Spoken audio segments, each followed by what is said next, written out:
Former Secretary of Defense James Mattis on Wednesday castigated President Donald Trump as the first president in my lifetime who does not try to unite the American people in a forceful rebuke of his former boss as nationwide protests have intensified over the death of George Floyd. Donald Trump is the first president in my lifetime who does not try to unite the American people, does not even pretend to try. Instead, he tries to divide us, Mattis said in a statement obtained by CNN. We are witnessing the consequences of 3 years of this deliberate effort. We are witnessing the consequences of 3 years without mature leadership. We can unite without him, drawing on the strengths inherent in our civil society.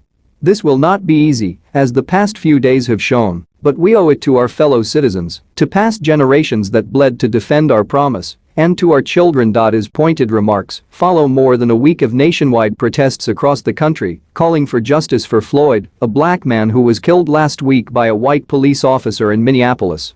In response, Trump earlier this week declared himself your president of law and order and vowed to return order to American streets using the military if widespread violence isn't quelled.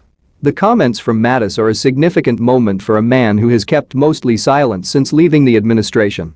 The retired Marine general had been pressed many times to comment on Trump, troop policies, the Pentagon, and other current events, and had always refused because he didn't want to get involved and be a contradictory voice to the troops.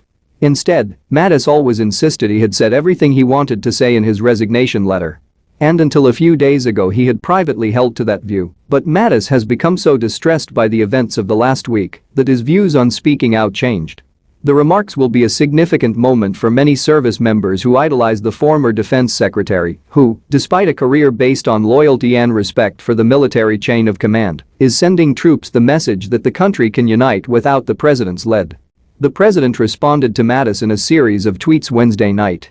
Probably the only thing Barack Obama and I have in common is that we both had the honor of firing Jim Mattis, the world's most overrated general. I asked for his letter of resignation and felt great about. His nickname was Chaos, which I didn't like and changed it to Mad Dog, Trump said on Twitter.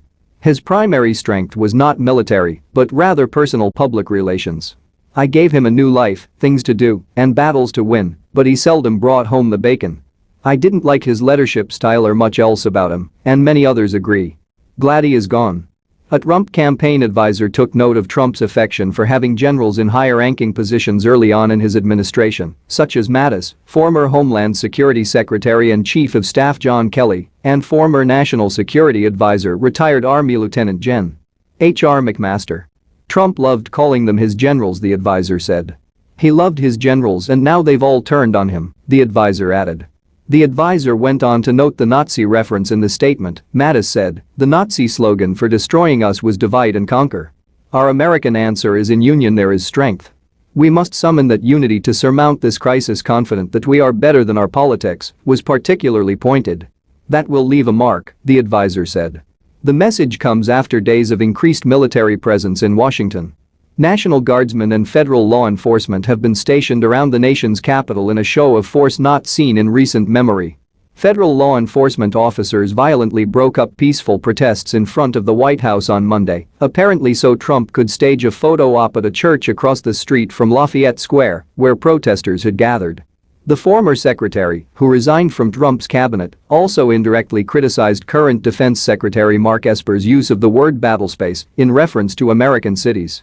We must reject any thinking of our cities as a battlespace that our uniformed military is called upon to dominate, Mattis said.